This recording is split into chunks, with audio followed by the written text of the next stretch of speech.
Vamos a dar inicio a nuestro análisis de este 30 de septiembre del año 2015. Hay muchos temas en el ámbito internacional, en el ámbito nacional.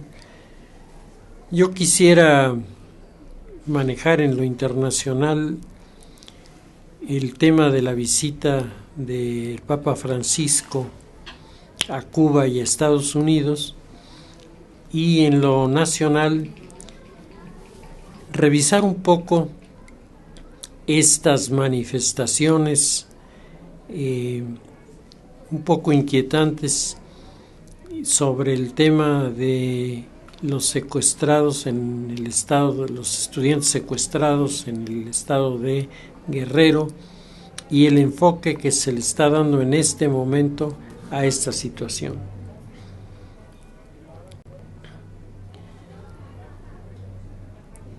La visita del Papa a cualquier lugar es un asunto que corresponde plantearlo y revisarlo a la Secretaría de Estado del Vaticano. Ellos son los que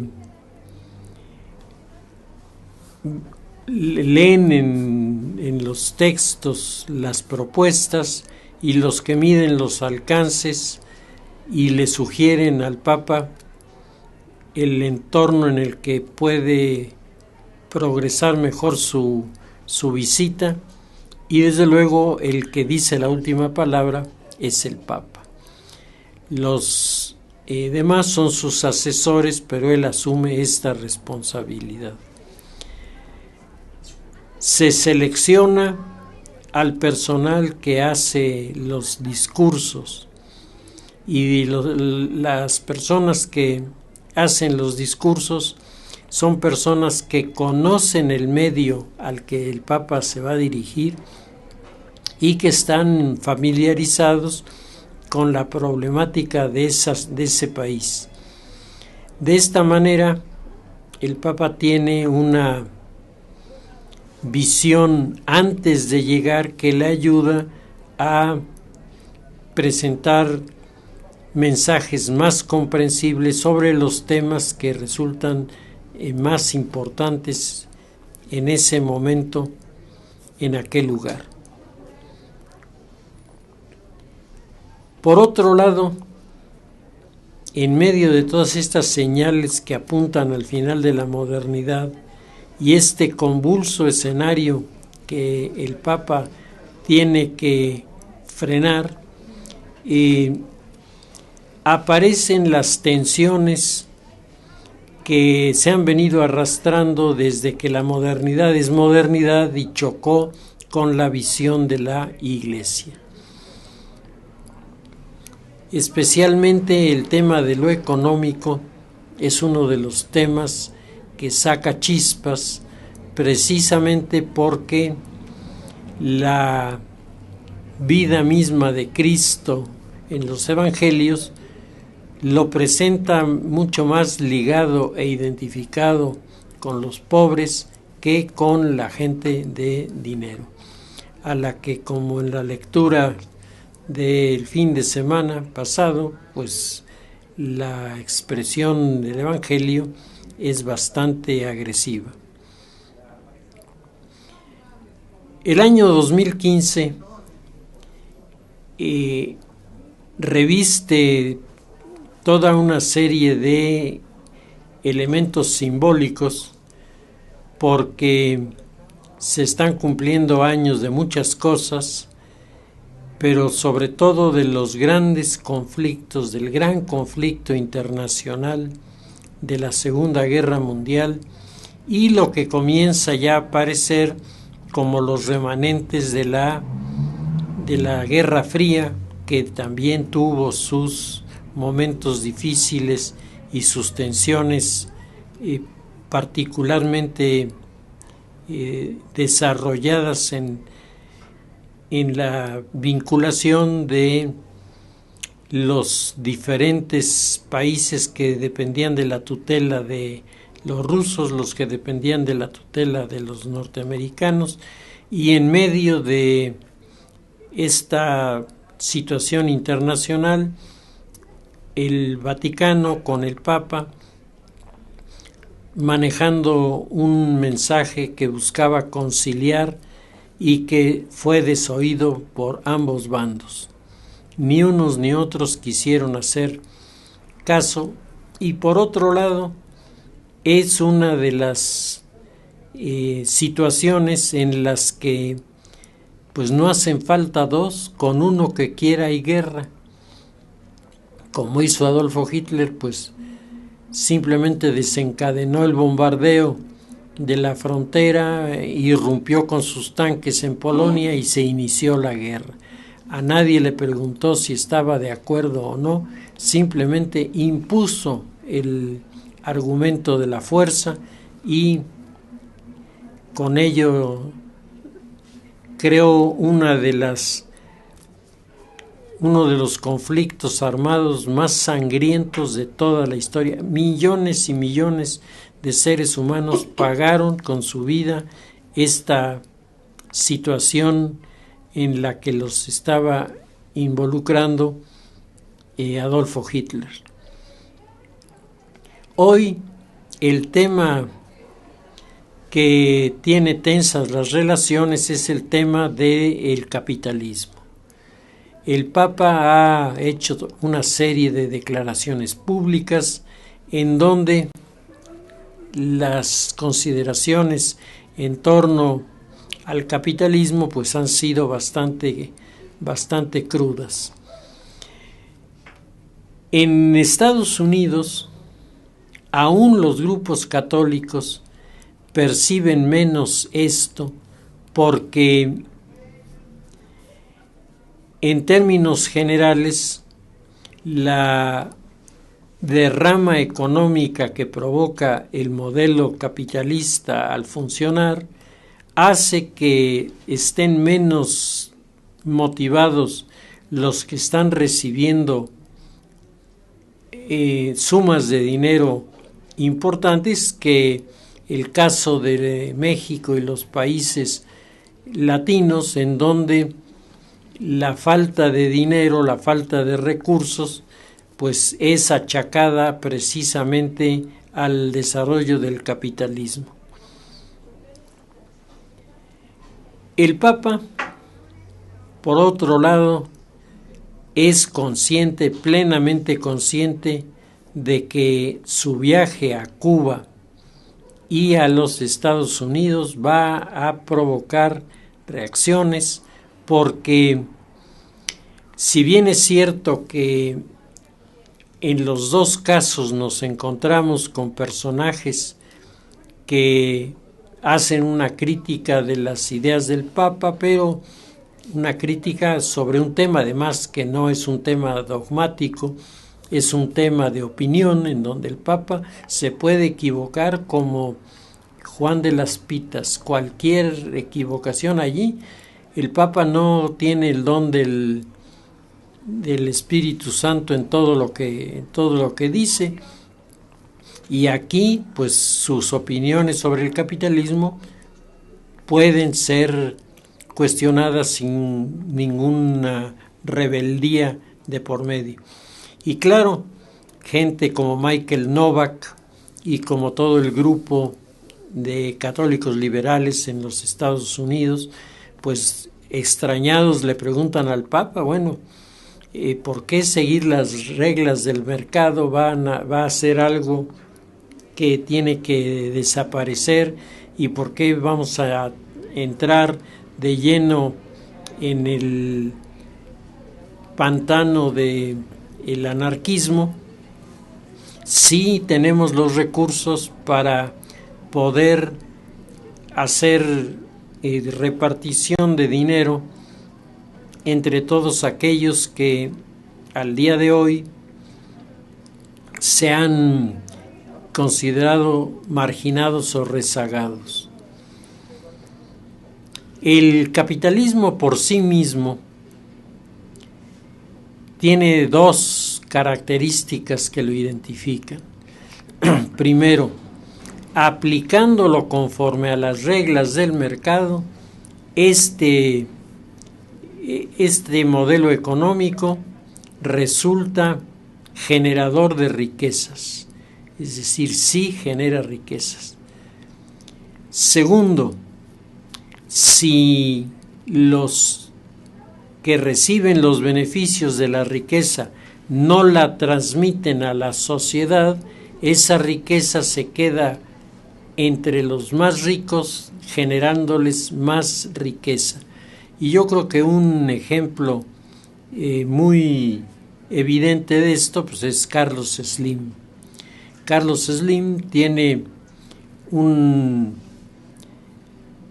prurito de estar invirtiendo más en acciones que él con sus analistas han definido como de alta rentabilidad, compran, hacen, mueven, y a final del año sigue apareciendo entre los hombres más ricos del mundo. Evidentemente, Carlos Slim se escuda de su aportación en lo social diciendo, pues ahí están todas las empresas que estoy manejando en dirección a ayudar a la gente pobre. Y sin embargo, el escenario sigue presentándonos a los beneficiarios y a los perjudicados en este escenario económico. Caído el muro de Berlín, desmoronado por implosión el imperio de la Unión Soviética, el capitalismo hereda una situación mundial económica deteriorada, avejentada, erosionada, en la que hay criterios diferentes respecto a cómo puede y debe manejarse la situación para que el capitalismo siga trabajando y la sociedad siga percibiendo sus utilidades. Los marxistas, el grupo de marxistas,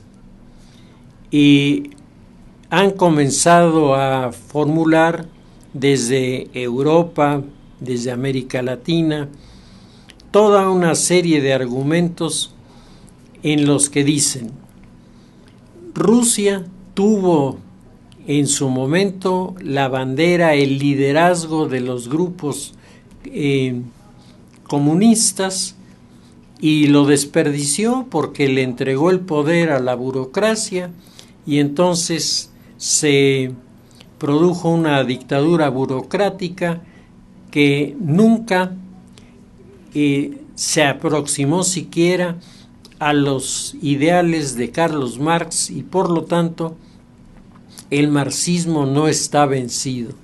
Está vencida la tecnoburocracia de los últimos gobiernos de Rusia, pero el ideal del marxismo está tan fresco y tan limpio como el día en que salió la primera edición de El Capital de Carlos Marx.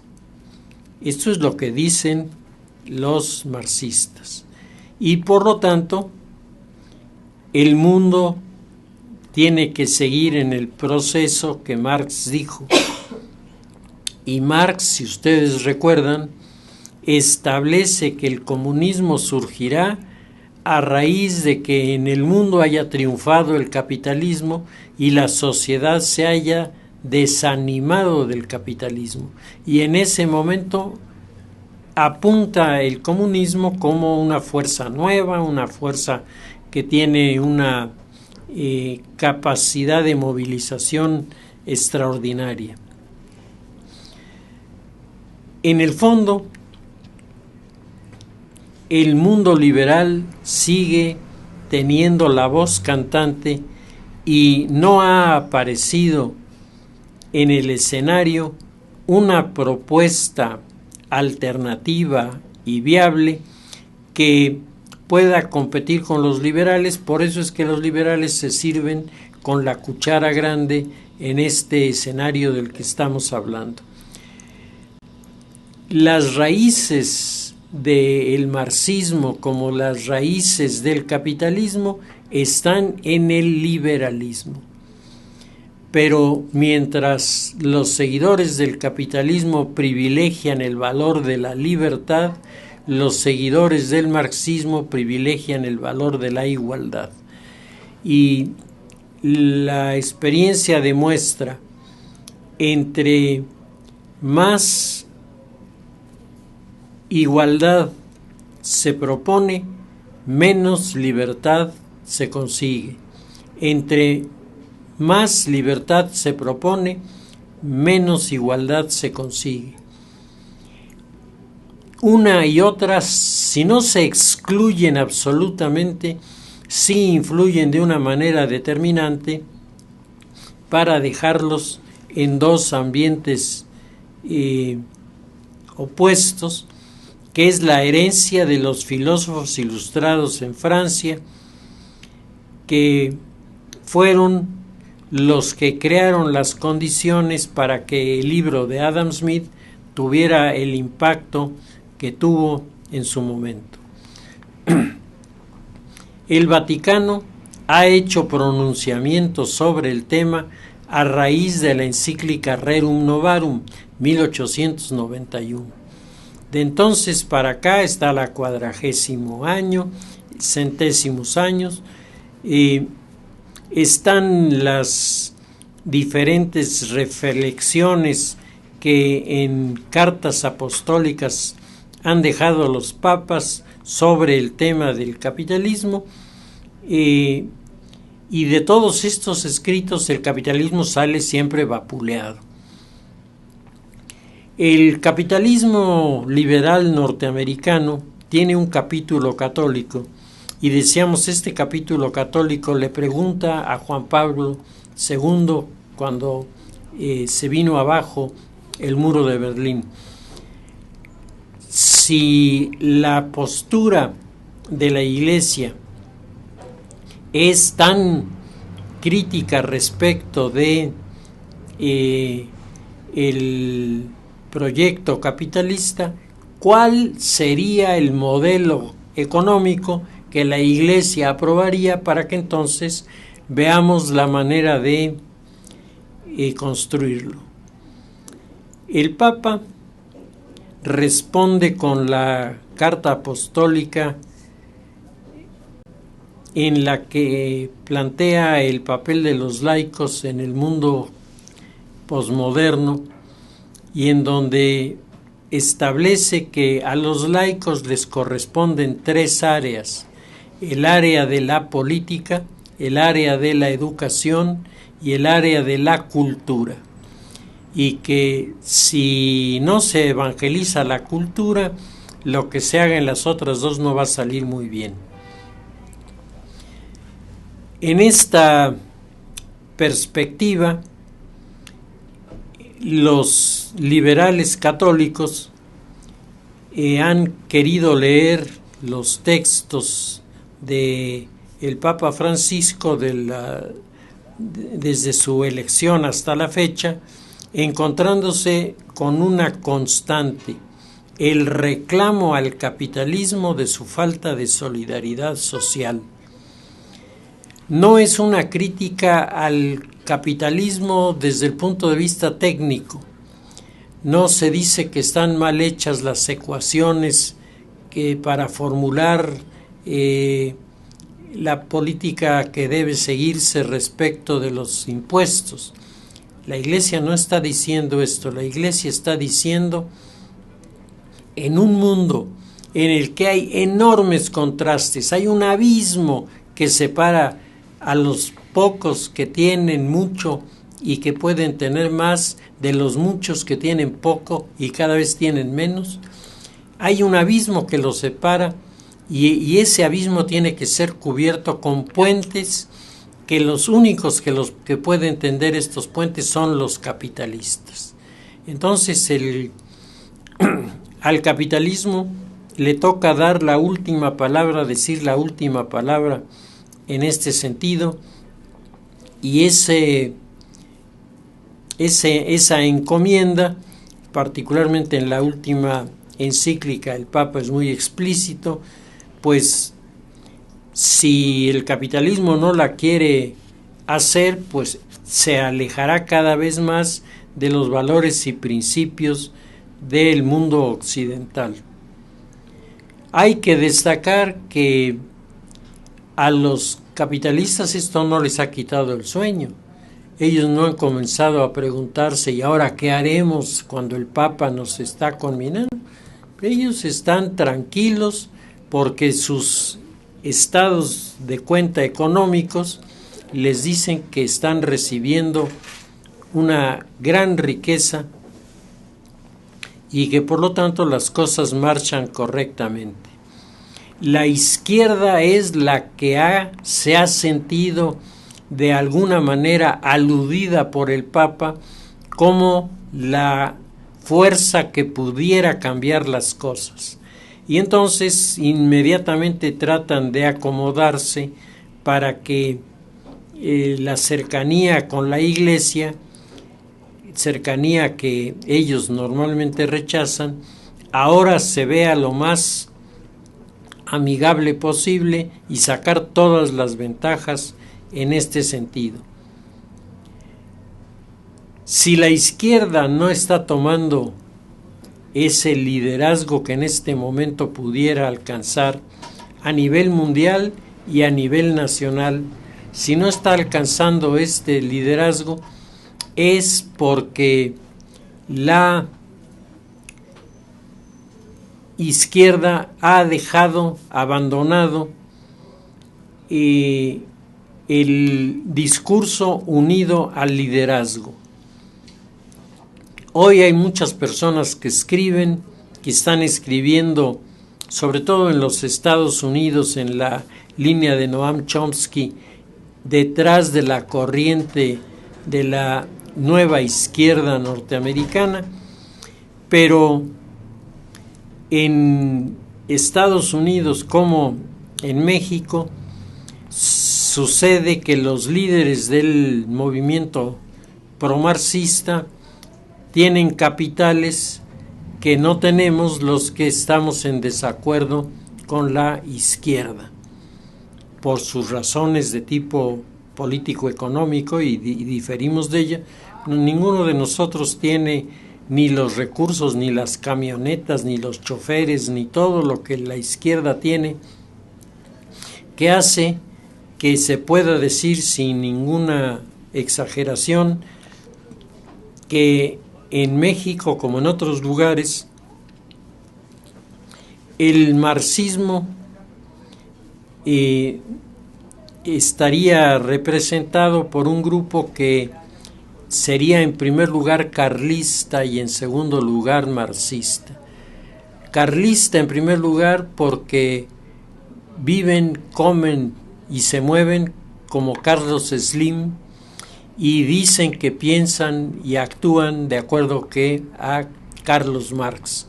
Y en esta curiosísima situación de dos personalidades, en esta esquizofrenia de la izquierda, donde sus diputados viajan constantemente, se compran relojes Rolex, autos de lujo, etcétera, en una situación verdaderamente desconcertante.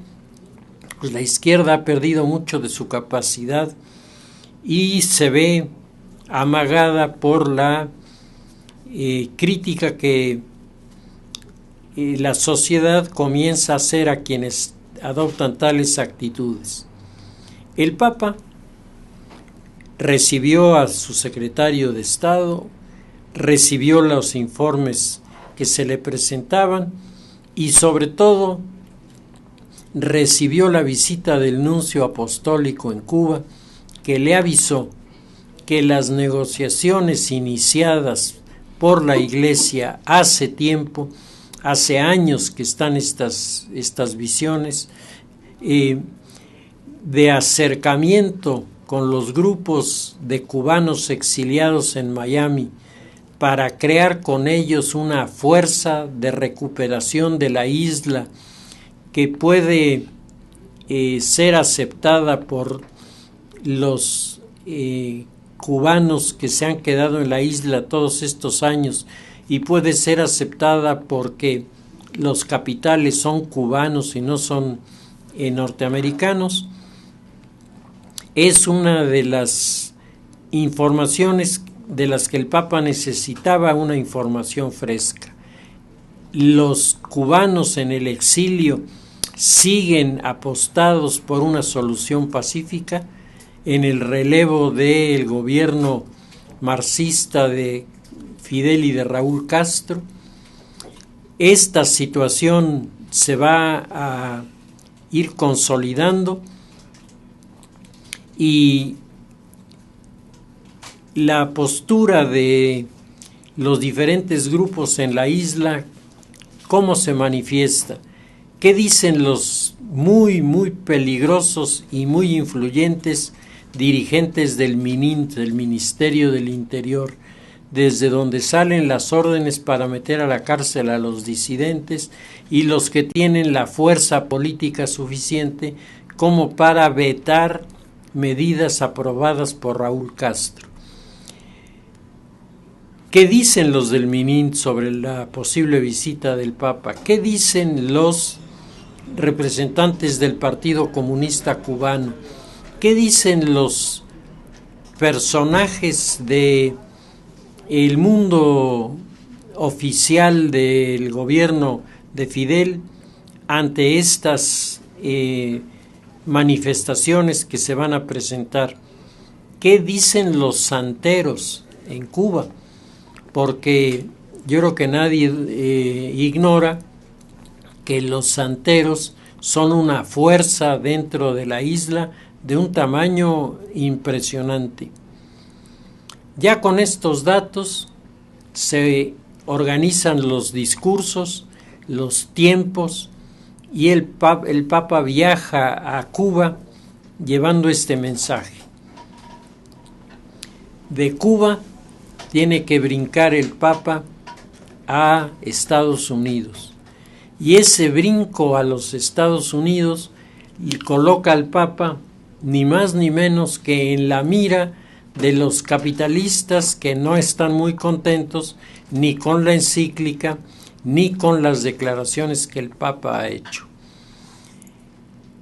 Ante este escenario, todo mundo pensaba que la visita del Papa a estos lugares provocaría inevitablemente fricciones y esperaban la fricción más fuerte, más intensa, más callejera en Cuba, porque tantos años del gobierno de Fidel de perseguidor de la Iglesia, aunque ahora dice que nunca persiguió a la Iglesia, tantos años de expulsar religiosos, de cerrar las iglesias, de amedrentar a los que asistían a los templos para cumplir sus obligaciones dominicales.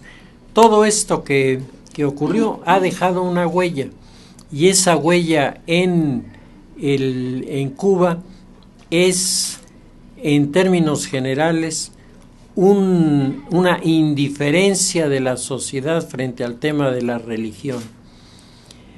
Varios organismos católicos y protestantes iniciaron desde hace 2 años un acercamiento con grupos de jóvenes en Cuba y han creado con ellos una alianza en donde los que vienen de fuera, los que vienen, por ejemplo, de aquí de México, hay gente que va cada 2 meses a la isla a dar unos cursos, y estas personas han logrado en este círculo juvenil una buena respuesta, un buen interés, pero ellos mismos reconocen que fuera de este ámbito la actitud no es de hostilidad, la actitud es de indiferencia. En cambio, la santería ha crecido de manera considerable entre los seguidores de ideas religiosas en la isla de Cuba.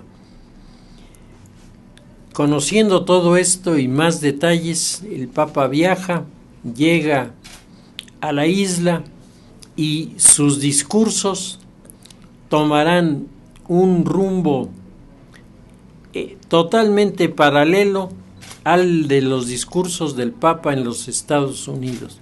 El tema es la familia.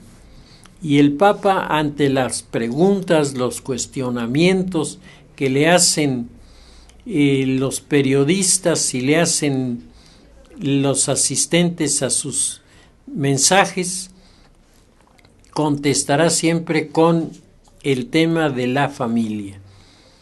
Y por otro lado, la postura de Raúl Castro y sus seguidores en la isla ha sido de apostarse por la figura del Papa.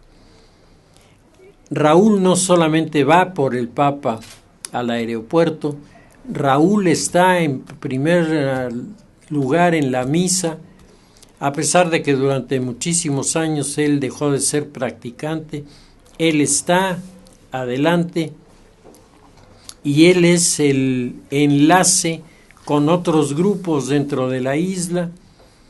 E interrogado el Papa por un periodista norteamericano sobre el asunto de los presos políticos, el periodista le reclama al Papa y le dice: es que los dirigentes cubanos esperaban de usted un pronunciamiento sobre los presos políticos. Y el Papa contestó: yo prefiero a los posicionamientos retadores realidades, y las realidades son más de 1,000 presos que hemos sacado de la cárcel. Es decir, la postura del Papa es una postura que no se deja atrapar por los periodistas y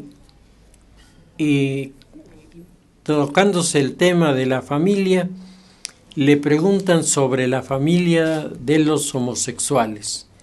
Y entonces el Papa contesta que familia es la unión de hombre y mujer para tener hijos y crear precisamente la institución de la familia, razón por la cual no puede haber familia entre dos hombres y dos mujeres.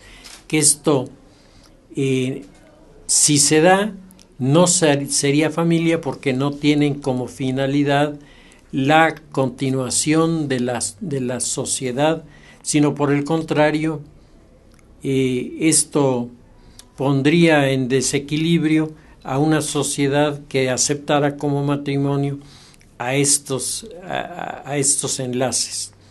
No se lanza contra ellos, define el perfil en el que pueden y deben moverse, reconoce que como personas serán acogidas por la Iglesia, pero la institución, entre comillas, de la pareja de homosexuales no es la que la Iglesia considera aceptable.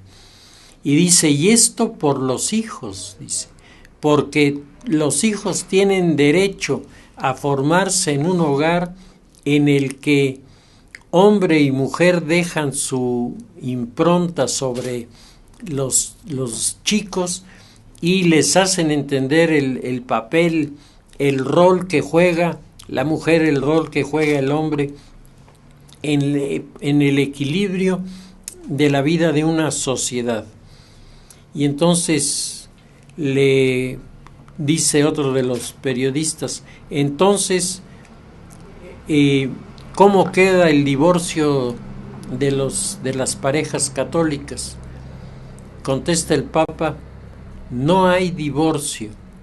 La Iglesia no tiene frente al matrimonio, que es una unión indisoluble, una respuesta que no haya sido la de su fundador. Y eso quiere decir que lo que ha sido unido aquí no puede ser deshecho, porque forma parte de esa piedra angular de la sociedad que es la familia. Una vez más, no ataca, no descalifica, no condena. Lo que el Papa hace es explicar la postura respecto de la familia. El Papa, cuando le hablan de que han sido detenidos ahí mismo varias de las personas que llevaban pancartas, el Papa dijo: nadie me informó en ese momento. Si me hubieran informado en ese momento, yo podría haber dicho algo. Pero ahora, como no lo vi, me resulta difícil el poder hacerlo. El discurso del Papa en Cuba es una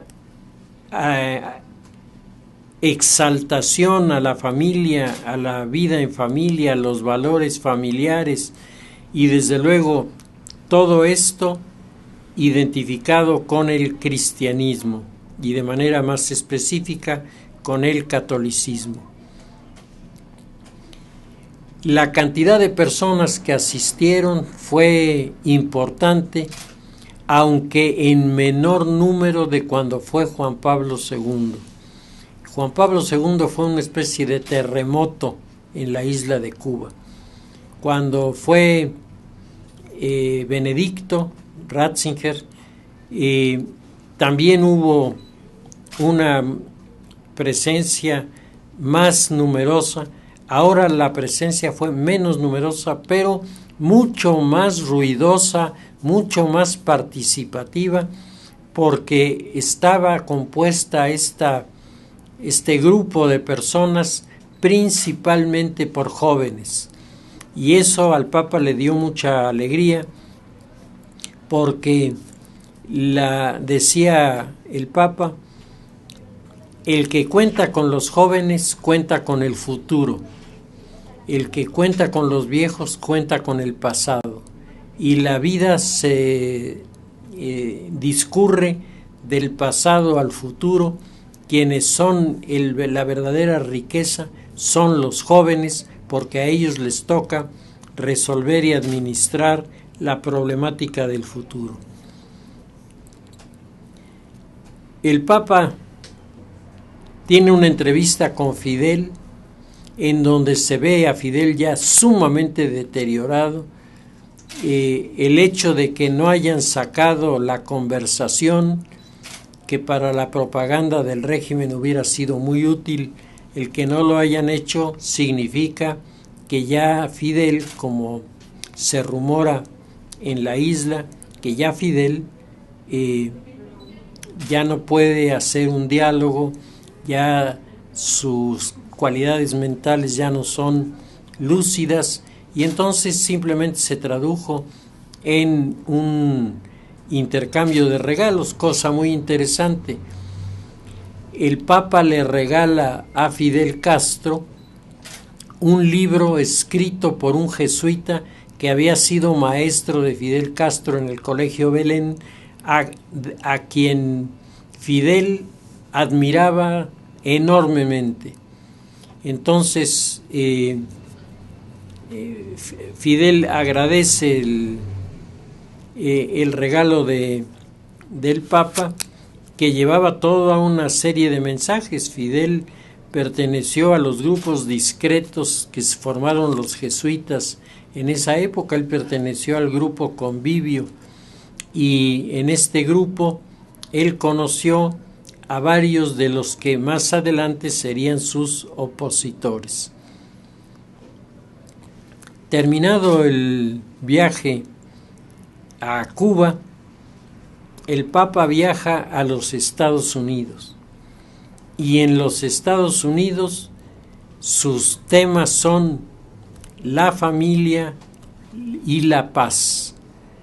El Papa habla de paz diciendo que en un mundo que se crispa en medio de las transformaciones de la posmodernidad, la tentación de muchos es recurrir a la fuerza y sobre todo a las armas para resolver los problemas. Las armas no resuelven los problemas.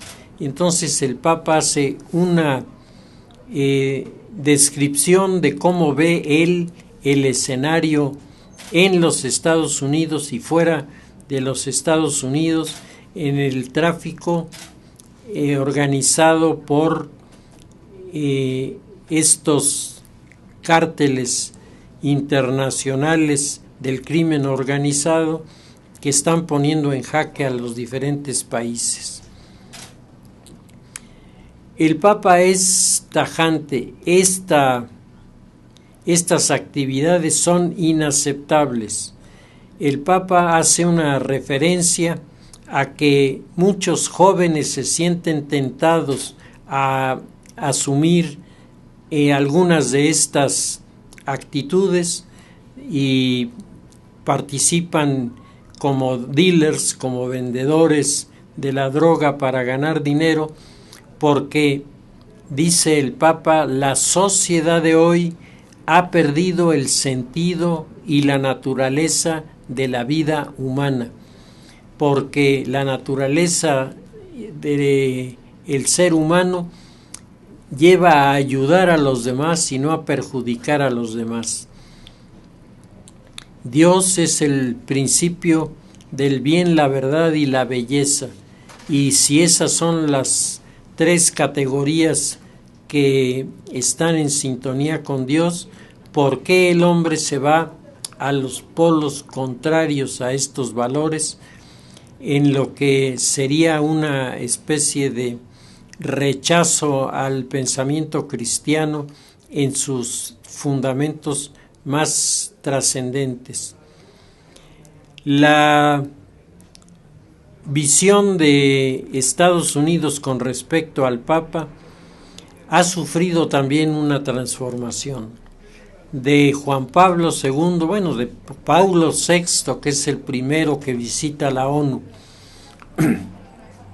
a el Papa Francisco, en Estados Unidos el Papa ha dejado de ser visto como un objeto de curiosidad, como fue la primera vez. Mucha gente iba a ver a Juan Pablo II o a Paulo VI para ver cómo se veía un papa, pero no había ninguna manifestación de interés por lo que él decía.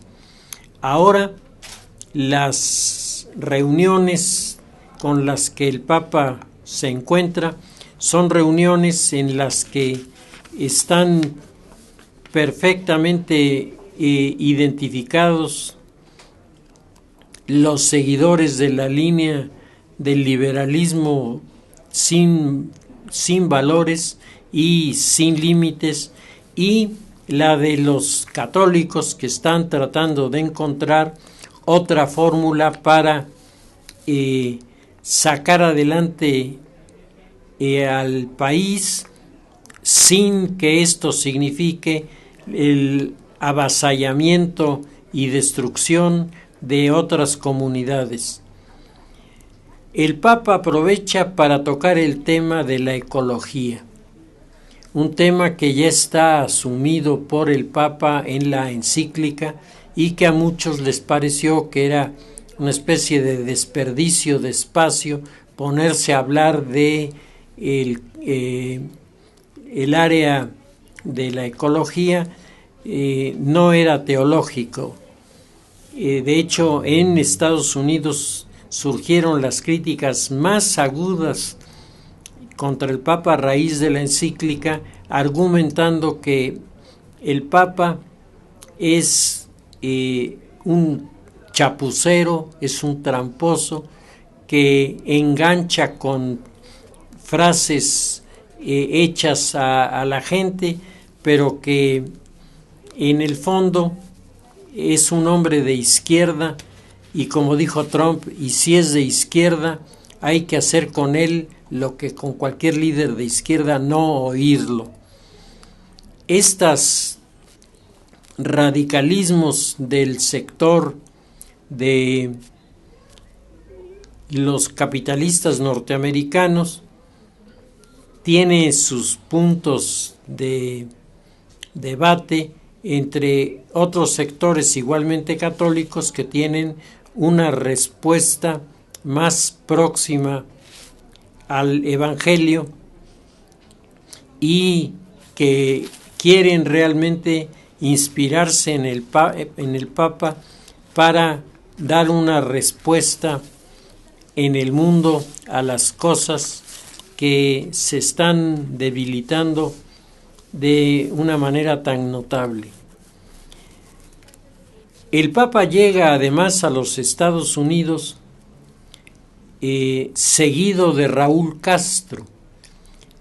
Llega a un lado, a un aeropuerto el Papa, y a otro aeropuerto Raúl Castro. Y el presidente Barack Obama tiene que atenderlos a los dos. Como Barack Obama no es católico, se pensaba que la tónica sería respetuosa pero fría, y cualquiera que haya visto las imágenes de las televisoras internacionales sabe que no fue así. La figura del Papa es una figura que llama, es una figura que motiva. El Papa además tuvo algunas actitudes que lo retratan en un ambiente tan complicado, con tantos cuestionamientos, con tantas cosas que había que decir. Toma el discurso que le habían elaborado, lo deja a un lado e improvisa. Y hace una de las improvisaciones que le salió más efectiva, que la gente le aplaudió con ganas, porque lo que estaba diciendo el Papa Francisco era algo que salía del alma, era algo que no estaba pensado para tener un determinado impacto en la sociedad norteamericana, sino era la conversación con el amigo con el que se abre su confianza y al que le dice las cosas que realmente piensa. Una vez más, el tema es la familia, una revisión del tema de familia y un señalamiento a que hay lugares en donde la familia ha sido mutilada, ha sido golpeada, particularmente con el divorcio. Esto es un mensaje dirigido a la sociedad norteamericana, que es una sociedad en la que los divorcios están a la alza, y si ustedes leen cualquiera de los periódicos en el área de sociales, se van a encontrar que fulanito y fulanita que se casaron hace un mes están ya en trámites de divorcio porque descubrieron que tienen incompatibilidad de caracteres.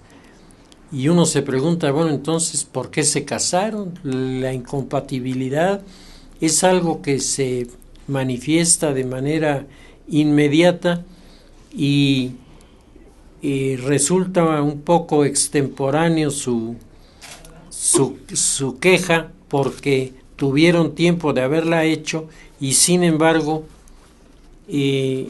se pusieron un compromiso de por medio que no estaban dispuestos a cumplir y el resultado ha sido malo. El Papa va a hablar a la Casa Blanca. Tiene en la Casa Blanca una reunión con Obama, y en esta reunión tocan el tema de Siria. El Papa está enormemente inquieto por Siria. Ha sido terminante el Papa en el tema de Siria. el ejemplo de lo que está ocurriendo en Siria se va a proyectar sobre otros territorios del Medio Oriente y vamos a regresar a escenarios que creíamos totalmente superados hace 10 años. Hoy el tema es un tema que está golpeando fuerte a la comunidad y el hablar delante del Congreso fue otro de los éxitos importantes del Papa. Fue interrumpido más de 6 veces por los congresistas a los que les gustó el modo de expresarse del Papa, que no lleva signos de agresividad ni de enfrentamiento. El Papa hace un llamado a la paz en el momento en el que el primer ministro de Rusia, Putin, que también está en Estados Unidos en estas circunstancias, Putin está tratando de derivar la intervención de Estados Unidos y de Rusia al medio militar para frenar el crecimiento del Estado Islámico, que es el que se está beneficiando con estas acciones en el Medio Oriente. El Papa fue y cumplió en Cuba y en los Estados Unidos, dejando a sus traductores verdaderamente agotados, a los equipos de seguridad angustiados, porque rompe todas las normas y hace prácticamente lo que él quiere, y lo hace con el aplauso y el cariño de la sociedad. El tema de lo que está sucediendo en México con el reclamo de los estudiantes asesinados hace un año es un tema que vamos a tener que revisar con mucho cuidado, porque es una estrategia que se monta sobre un acontecimiento que quiere provocar la nulificación de la figura presidencial en este país. Si la figura presidencial en este país fuera como es en los países que tienen presidencia y primer ministro, sería un problema, pero sería un problema relativamente menor, porque el presidente en esos gobiernos es el encargado de la política exterior en comunicación con el Senado. Desaparece la figura del presidente, se convoca a una elección, muchas veces el propio Parlamento elige un presidente provisional y el asunto se acabó. Pero nuestro país es un sistema político presidencialista. El quitar la figura del presidente es dejar sin cabeza al sistema, y las consecuencias pueden ser verdaderamente graves. Dejaremos el tema para la semana próxima para poderle dedicar toda nuestra atención, pero por lo pronto este es uno de los temas que sin duda a los que están pensando en la política, en lo que es realmente la política, los tiene que tener verdaderamente inquietos y preocupados. Y por otra parte, la impunidad como uno de los signos de la justicia de este país es algo que lastima y lastima muy profundamente nuestra imagen en el exterior. No hay en el marco internacional nadie que se crea que después de un año el gobierno no puede decir qué pasó. que no tenga ni siquiera una hipótesis viable soportada sobre una investigación hecha con cuidado. Esto no ha ocurrido y por lo tanto la situación del presidencialismo desde el punto de vista de la doctrina política y la situación de las maniobras de desestabilización a partir de Ayotzinapa, creo que son el tema inevitable para nuestro próximo análisis, en donde no tocaremos lo internacional, sino únicamente estas realidades de nuestra política que tienen que ser entendidas y tienen que ser valoradas si queremos salir del agujero en que nos encontramos metidos ya hace un buen número de años. Pues lo dejamos ahí y continuaremos en la semana próxima.